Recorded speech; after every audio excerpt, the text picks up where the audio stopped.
Today on the All Kinds of Weather Forecast, we talk hoops, we talk basketball, where the Gators are at this point in the season with only a month until March Madness begins. This is the All Kinds Weather Forecast.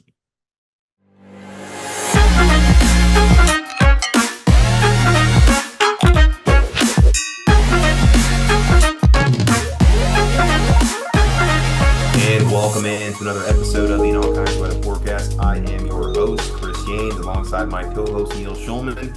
And today we're going to be talking Gator hoops. And the Gators right now, at the time of this recording, find themselves at 15-7 overall with a 5-4 SEC record in the second year of the Todd Golden era. And the Gators right now, year two, one game shy of equaling year one's win total for Todd Golden. They certainly have now beaten a top 10 team on the road for the first time in 21 years, dating all the way back before Billy Donovan even won a national championship at Florida. So it had been a long time. But the Gators beating Kentucky the other night in Rupp Arena, they did successfully get that feat. But there have been some downturns too as well, with some road blowout losses to teams like Ole Miss, surrendering a 13-point lead yesterday to the Texas A&M Aggies, and losing some games on the road to Wake Forest after they also led in that one. So we'll go ahead. We're going to go ahead and we recognize that we have not really talked a lot about Gator hoops. So we're going to get into where we have gotten kind of a recap of how we got to 15-7, and then really focus in on the last three games, which were the overtime victories over Georgia at home, over Kentucky on the road, and then yesterday's 1-point loss to Texas A&M. So the Gators, they went through non-conference play 10-3.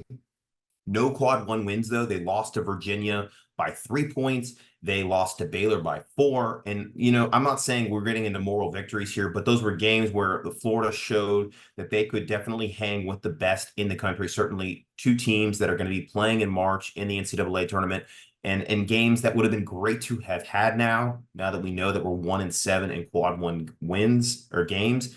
But nonetheless, you lose two games by a combined score of 7 points.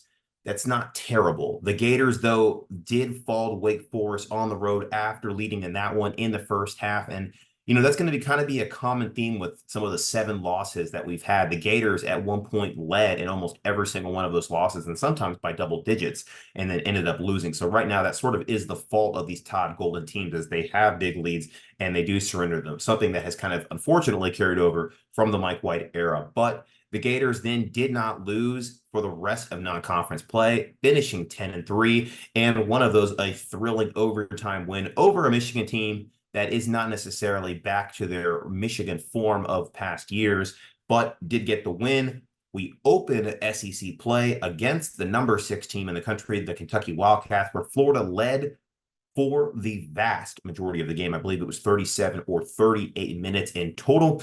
They surrendered the lead in the final minute of the game, falling 87-85. Would have been a huge victory over a top 10 team at home to start conference play, but they unfortunately did not hang on. They lose.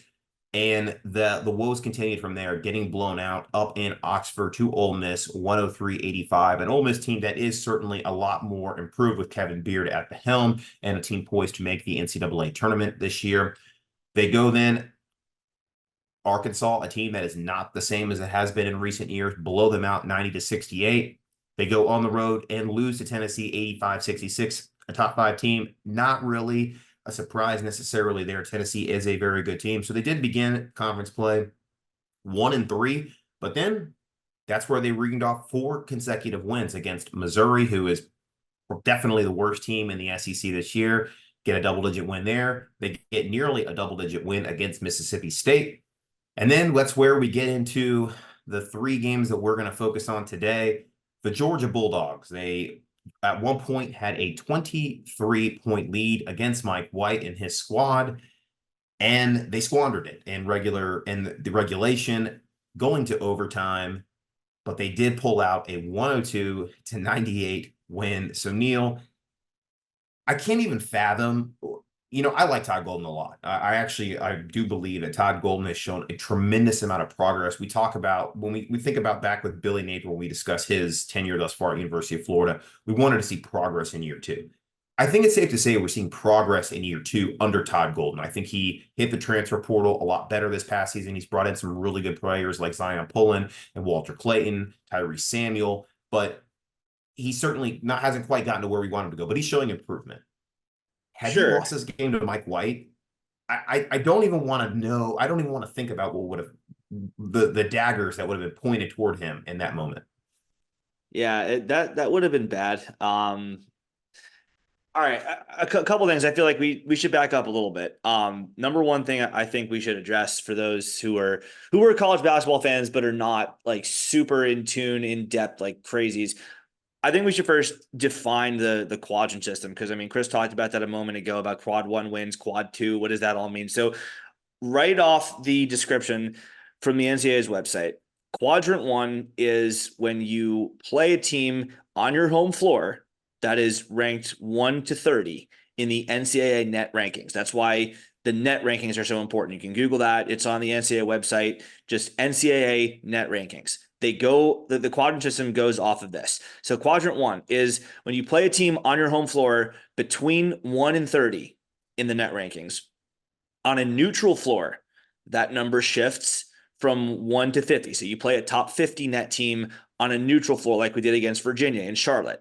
That would be a quad one game. If you go on the road and you play a true away game against a team in the top 75 of the net rankings. So it's 1 to 75 in the net rankings on the road, 1 to 50 on a neutral floor, 1 to 30 on your home floor. That's a quad one game. Florida only And has one such win against Kentucky. Quad two is when you play a team from 31 to 75 in the net rankings on your home floor, between 51 and 100 on a neutral floor, or when you're on the road against a team between 76 and 135 in the net rankings. And the NCAA, I'm reading right off their site here, the number of quadrant one wins and quadrant 3 or 4 losses will be incredibly important when it comes time for the NCAA tournament selection and seeding. So the number of quad one losses, again, this is just off their site. This is what they say. If we're going to take what they say seriously, the number of quad one losses doesn't really matter. It's the number of quad one wins you get and the number of quad 3, 4 losses, which Florida does not have any as of right now. They will play a lot of quad 3, 4 games, but and I should probably define those two real quick. Quad 3 is on your home floor between 76 and 160, on a neutral floor between 101 to 200, and on the road between 135 and 240. Quad 4, the really bad losses, like that's like when mid-major Mike lost to Texas Southern at home. Like that was a quad 4 loss. Between 161 and 353, or however many D1 teams are. I think this year it's 362, whatever. 161 or worse at home, 201 or worse on a neutral floor, and 241 or worse on the road. So that's the quadrant system. Now, Georgia at home would have been a bad loss. That would have been a really, really bad loss, because Georgia, I'm looking at the NCAA net rankings now. I don't think they're in the top 75 now. They definitely were not when Florida played them. So, Chris, circling back to what you said, what the daggers that would have been pointed at Mike White? Well, quadrant system right here says Todd Golden, you mean Todd Golden? Or, sorry, Todd Golden. Yes, correct. Todd Golden. Georgia was outside the top 75 of the net rankings. That would have been a quad 3/quad 4 loss. It would have been quad 3. Still really bad. That would have opened the door for, okay, that takes away from any big win Florida might get, which at that point they didn't have any. They hadn't beaten Kentucky yet. So now you have to go and beat a big time opponent just to make up for that, to get back to neutral, to counteract that. We would have been in the red in the NCAA's eyes with that. So we avoided that. We did finish off the game in overtime. We did end another Gator basketball game with mid-major Mike taking that L, something we all know all too well. And we avoided the bad loss. Then we'll talk about the next two games in a moment, but those were more quad one opportunities where the Gators could potentially impress the NCAA selection committee. But the big thing about Georgia was we avoided the eyesore loss. We avoided the, oh, that's really bad. You guys can't, no, that can't happen kind of loss. We avoided that. So that was good. Not much That's else kind about of that game was, but that was good. that's kind of the story, I think, of our team this year is we've avoided the eyesore losses, and at least you could say all of the losses that we have endured are to what quad one, team. So maybe that's the difference between this year and year one versus year two with Todd Golden, is that in year one we had those eyesore losses, and thus why we played in the NIT. That's why we had a losing record, only won 16 games. And now we're sitting at 15-7, and as of the game yesterday, we were the 10 seed in Joe Lenardi's bracketology. So we weren't even in, I think going into the Kentucky game, we were the first team out of the tournament. And with that win, we got elevated all the way to a 10 line. So right now we're probably in that last four in situation with the loss to Texas A&M yesterday. I'm sure Joe Lenardi will update it this coming week. But, next week there's an opportunity to get another quad one win at home. We play the Auburn Tigers, who are ranked. That would be a huge win for this team. And I would say that Todd Golden's really got to get it. And if we get it, then we have an opportunity to maybe pick off a few more wins, because we play LSU at home. That would be that quad three, quad four area. And then we play at Georgia. So, I mean, that's another team. Once again, we've talked about Mike White. We should win that game. Be a tougher game than it was at home, but we need to win that game. And if you win those three games, then you're looking at an 18-7 record going in down the stretch, where you play at Alabama, home versus Vanderbilt and Missouri, two teams you definitely should win, at South Carolina, who has been an incredibly improved squad this year, poised to make the NCAA tournament, Alabama at home, and then at Vanderbilt. So if I'm looking at this right now, Neil, I think we'd have 1, 2, 3, 4 more quad one opportunities, and that's Auburn at home, at Alabama, at South Carolina, and home against Alabama again. You absolutely have to get one of those. We have to get at least go one. 0-4. I would say I think we could at least get two, because I think you got to focus on the ones on your home floor. Right. Home against Auburn, home against Alabama. If you win two of those games, that's huge. I can get past a loss at Alabama and at South Carolina, given how they've played this year. But then you've also then got to definitely win those quad three, quad four games against teams at home like Vanderbilt, Missouri, on the road at Vanderbilt. I think you definitely got to beat LSU. And I would say you really got to get that win against Mike White again on the road. Mike White has not beaten his former school since he's left for Georgia. He's now 0-3. You got to make it 0-4. And if you do that, then you're only looking at two more losses for the remainder of the year. And that's a really respectable record going into the SEC tournament. I would wager we'd probably be a top 5 seeded team going into that tournament. So you could potentially get that bye through another round, get you closer to that quarterfinal line. That's where Florida really needs to try to be. And that it would be major, major improvement from year one to year two. And I think that's something that even Billy Donovan couldn't even, brag about early on in his tenure. So certainly getting ahead of ourselves, but that's what we have ahead of us. We've talked about the Georgia game, though. Let's get into the Kentucky game. A lot of fans, I think, want to hear about our thoughts on that one. The Gators go into Rupp Arena for the first time in 21 years. The last time Florida actually beat a top 10 team on the road was against Kentucky in January of 2003. Billy Donovan was not even 10 years into his tenure yet at Florida. He had not won a national championship yet. Joakim Noah, Al Horford, all those guys weren't even on campus yet. I mean, it had been a long time since Florida pulled this off. They did it in emphatic fashion in 94-91. Gritty win made possible by a late three-pointer in regulation by Walter Clayton Jr., one of the transfers we highlighted at the top of the show, who Todd Golden brought in to the program. So, Neil, give us your thoughts on this game and what it meant to get that victory for Todd Golden, arguably his best win yet as a Gator head coach. Yeah, I mean, it was either that or Tennessee last year, and we didn't do anything with the Tennessee win last year. We wasted it. So, yeah, I mean, that's the kind of win, again, that it's quad one, and it shows that you can win games away from your home floor, which they don't explicitly say in the NCAA site, but just looking through the brackets and who got left out and who got put in and who got rewarded with higher seeds, the NCAA committee does typically care about that more, because none of the games in the NCAA tournament are going to be on your home floor. They may be closer to you than to an opponent. Like if Florida were to, say, play Virginia in Orlando like they did a few years ago, yeah, that's a home game for Florida, but it's also not. So they value that a lot. And Florida went and they got that win. That's their only quad one win. And it shows that the Gators can win games away from home. And that is, I think, what they look for when they decide, who should be in and who's most deserving and who's the best teams. Because again, none of the games on your home floor, they want the best teams in the field who can provide the best product for the fans. And that's obviously a criteria that Florida matches with that win. Now,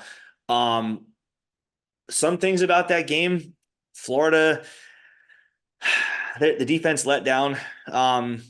At various points throughout the game. I thought that the perimeter defense could have been a little bit better throughout points.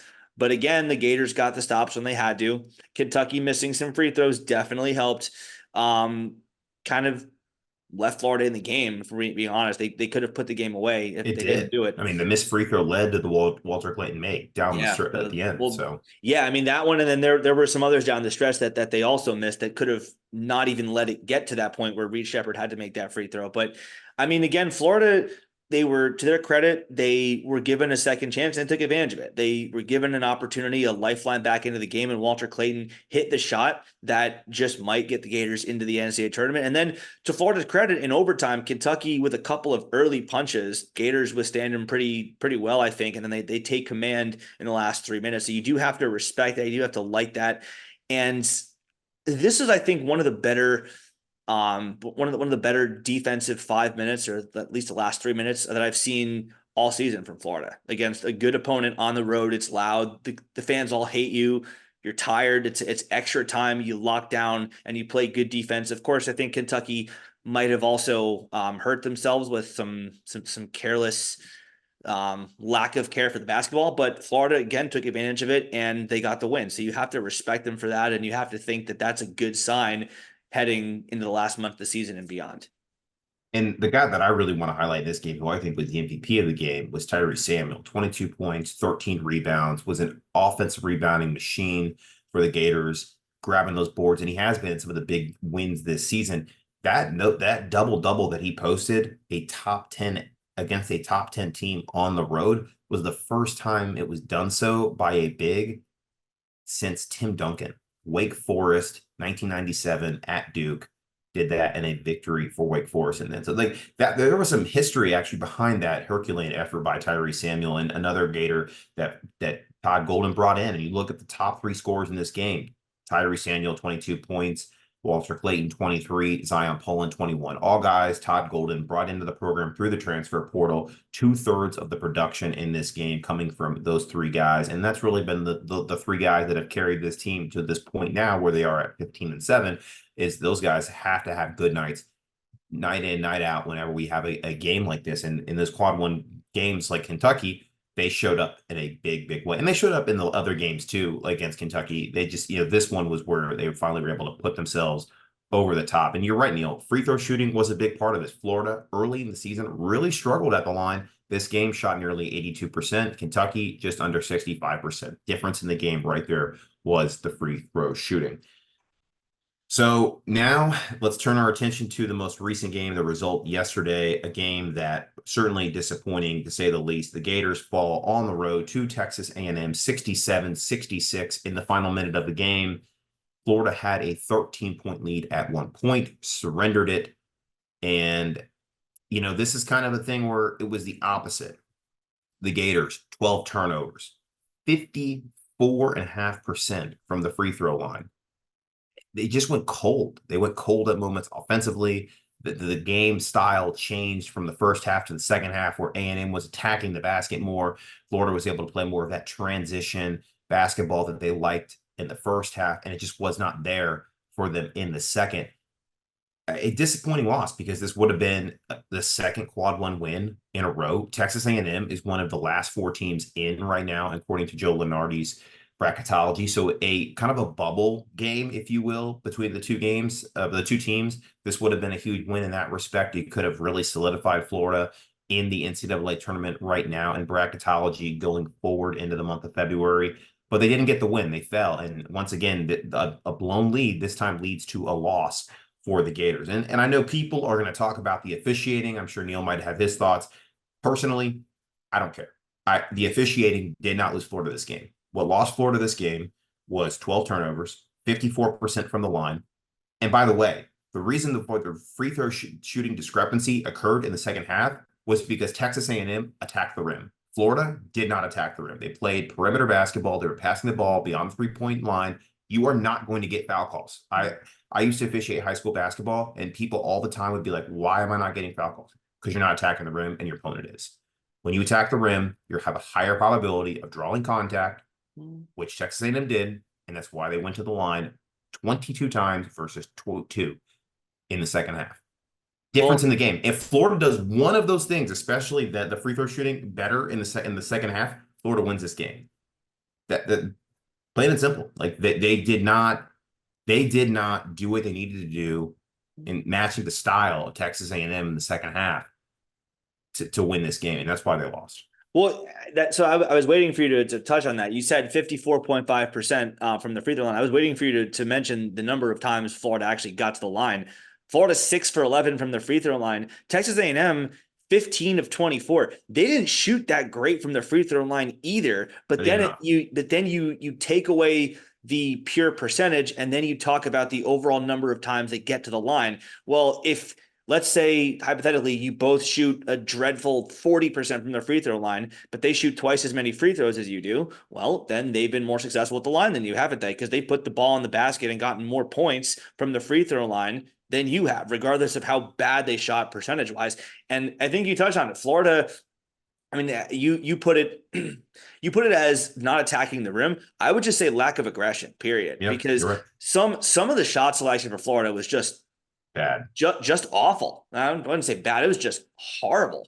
I mean, especially late in the game too. You have a small lead with 2 minutes to go, and you do the basketball equivalent of just taking a knee on fourth down or third down and running out the 30 seconds on the shot clock and then handing the ball back to A&M. Like, here you go. We didn't care about scoring. We just wanted to drain 30 seconds off the clock. You can't do that with 2 minutes to go unless you have like a 15 or 20 point lead, which we didn't. And even then I would say, well, actually, I don't know. Maybe then it's blowout time. But unless you have a monster lead, you don't do that. You keep running your offense. You get some movement going. Someone's got to cut. Someone's got to set a screen. You got to do something. And we have the size to play at the rim. You know, you got Tyree Samuel. I mentioned how he was the MVP in the Kentucky game. 6 points, 6 rebounds. That's 24 minutes of play. Not the same effort. You're telling me that we couldn't feed him the ball more in the paint, and maybe he would have drawn a few more foul shots to go to the line? I think he could have. You look at a guy like Walter Clay, didn't shoot the ball well. He's 2 for 6 from 3, 2 from 8 from the rest of the field. Only got to the line 3 times. He's our best free throw shooter. The guy can cut to the rim, maybe draw some contact if he's trying to go for a layup. Only 8 points. The star Zion Pullum was the only guy for Florida out of the 3 that I mentioned before that played a good game. 18 points, 8 assists. You know, shot the ball over 50% from the field, 40% from beyond the line, from beyond that 3-point arc. That's the kind of effort you need from all 3 of those guys in order to be able to win these quad 1 games. And if one of those 3 would have stepped up, Samuel or Clayton, Florida probably wins this game. So when you lose a game by 1 point, you're limiting, your margin for error is smaller. And Florida just did not do, in my opinion, the things they needed to do. The aggression was not there, like you mentioned, Neil. So going forward, what would you like to see from this team in order to make it to March and maybe be able to make a run? Because I think, obviously you want to make it to March, but it'd be nice to make a run maybe in the SEC tournament. We haven't played well in the SEC tournament in recent years. It'd be great to see us make a run there. And then also win a game in March. We haven't been to the NCAA tournament in the post-COVID era. I'm sorry, we have one time. I'm sorry. Oral Roberts. Oral Robert. I'm forgetting about that one. Yeah. Which we should have won. We should forget about that. Yeah. That wasn't fun. What do we want to see? All right. So Florida almost doubled Georgia up on the boards. There is no way Florida wins that game against Georgia if they don't have the massive rebounding advantage, because there's so many second chance opportunities. There's so many putbacks. And on the other side, you end so many Georgia possessions before they can get a second chance to put the ball in the basket by just cleaning up. You have Hanlogden, you have Tyree Samuel, you have Condon even pulling down some boards, and you have Florida guards pulling down some boards, maybe not within like a 2 feet radius of the basket, but you have them generally chasing down loose balls and saving them. Like, that's all part of rebounding too. You have that effort from both big guys and small. Florida out-rebounded Georgia 48-27 in that game. Think about how that game goes if that stat is reversed, or even if it's just neutral, even if it's just a dead even in the rebounding stat. Florida loses that game without a question. So against Texas A&M, the rebounding was even. They were exactly tied with 36 rebounds in the game, and A&M won. Now, yes, I think there's something to be said for Florida just losing its tempo and not being aggressive down the stretch, which, I mean, I would even categorize as just simply not running any offense. But again, the rebounding was fairly close throughout the game, and Texas A&M was able to hang around, and then at the end make enough shots to come back and win. So Florida has to keep up the rebounding dominance that they had against Georgia, and they've had for most of the season. I mean, Florida has a lot more size right now than they had a year ago, even with the departure of Colin Castleton. Florida's just a lot better in the front court now than they were a year ago. So keep that up. Get back to owning the board. And even Kentucky. Like, think about how Calipari runs his program. Like, he gets his pick of the litter in terms of every position. Florida out-rebounded Kentucky on their home floor. Keep doing that. Keep pulling down those boards and keep ending their possessions before they can get second opportunities and giving yourself second opportunities and get some free putbacks and dunks. And I think Florida has a good shot to play with pretty much anyone. Yeah, no, I agree. I mean, they showed that they could hang with the best with Baylor and Virginia at the beginning of the season. They certainly shown that against Kentucky now twice, both of those games coming down to the wire in close fashion. I mean, a lot of their quad one wins outside of two were not blowouts. They were close games. I think Florida has to show that aggression in order to win. Aggression on the boards, aggression at attacking the rim. And if they do that, I think we're going to see better results. And when you start attacking the rim too, that's going to start opening up some much more clear shots from beyond the arc. I feel like sometimes we just force shots up. We and then we also will hold the ball, we'll just pass it around, we'll let the shot clock roll all the way down to almost one, and then we're just forced to jack up that kind of a shot. And most of the time, it doesn't go in. It's not a high percentage shot. I'd like to see us get more high percentage looks in the game, so we can avoid these sorts of droughts and situations where we blow double-digit leads continuously. Because if we continue to do that, then I think we're going to see similar results where we're either having to play for overtime at the end, which we shouldn't have to do, or we blow the game altogether like we did yesterday. And if Florida can, I think just become a little bit more aggressive and get some higher percentage shots, I think we'll have a chance to win games in March, go deep into March, and, maybe get through the first weekend of NCAA play.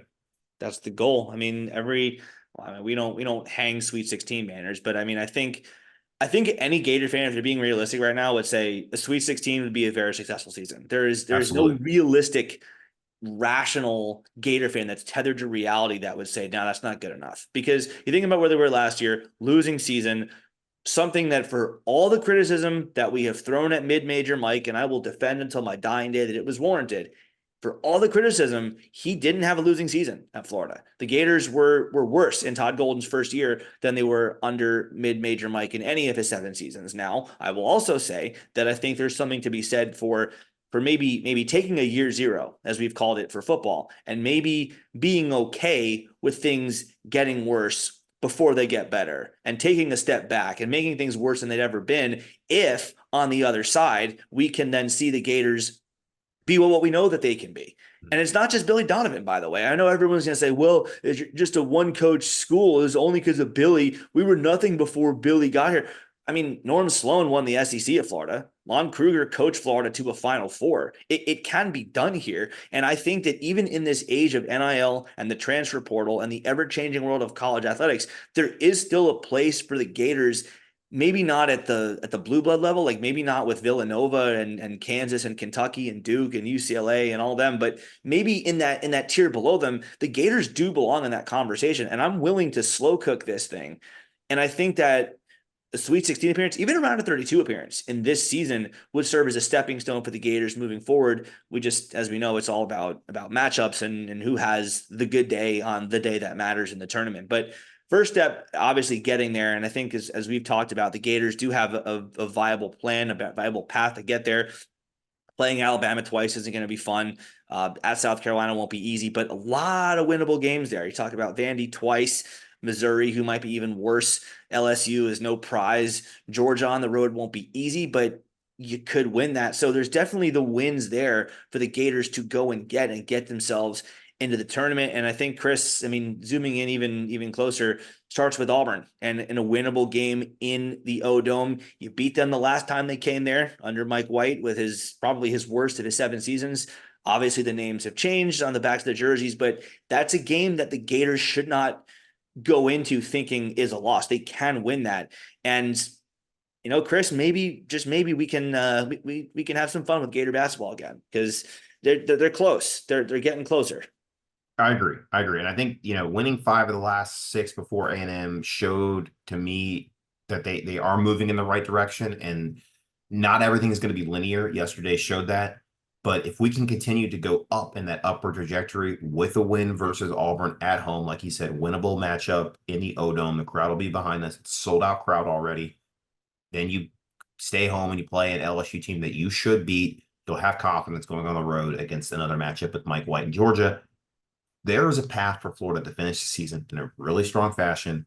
They just got to focus on the things we talked about: being aggressive, attacking the rim, getting higher percentage looks, and continuing to be really good on the boards like they have all season. If they do that, then I think we're going to be talking and having a podcast about this team on Selection Sunday as an NCAA tournament team. I think it's likely. Chris, I think last thing we should probably do before we call it a show is just give a quick key the rest of the season, because we love giving keys, we love giving predictions and stuff on this show. It's what we do. So you can't say Walter Clayton, because he's, I think, the most obvious choice. So the Gators will get to the NCAA tournament if who has a big rest of the season? Tyree Samuel. That's probably the next most logical one. Tyree Samuel. Yeah, no, I mean, because what he can provide defensively, protecting the rim, as well as what he does on the offensive defensive side of rebounding, giving us those second chance looks. He has a monster year, lots of double nights. The Gators get done. They get to the NCAA tournament, and they could potentially make a run. So, I mean, it's hard to disagree with that. Just to put another name out there, I will say Hanlogton. I think ideally you need two. You need 2 big guys, maybe not the same type of player, but they're both big guys, and they can both assist you in the same department of rebounding and giving you second chances on offense and ending the other team's possession on defense. So, I mean, Samuel, Hanlogton, I guess you could also, I mean, there are a couple other guys I think you could say, like maybe Condon, you can say has a viable claim for that role there. Maybe even Riley Kugel. I mean, he can do good things for Florida. Obviously, he did not have a great game against A&M. Probably most concerning was like the Tevin Westbrook stone hands issue, where he can't hold on to the ball. I mean, 2 of the turnovers right off the bat were because he dropped the ball. Like that has to stop. But obviously, he can do a lot of good things too. He can be very productive for the Gators and help them out if he does what he's supposed to do. And if he gets hot, I mean, that's a piece that I think is going to be very difficult to stop with everyone else already looking at Samuel and Clayton and Hanlogton. So, Chris, I think that's it for now. But we have something special coming up soon, don't we? And then all kinds of weather forecasts. You want to tell our listeners about that?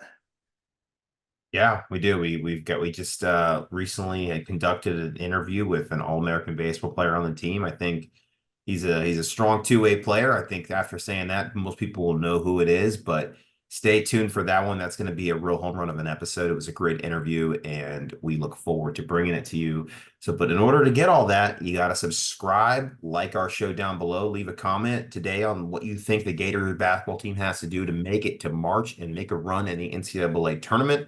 So be sure to like us down below, hit subscribe, follow along with all big updates here at the All Kinds Weather Forecast. It's good to be back with you all. Took a little bit of a break. Hoping to be joining Neil again on some other of these episodes as we get into the spring football coming up, and basketball, hopefully, as they make a run into March, and then baseball, as it ramps up, we'll certainly do a preview of that. So thank you all again for tuning in to another episode of the All Kinds Weather Forecast. Thank you. Have a good day. We'll bring you more great content soon.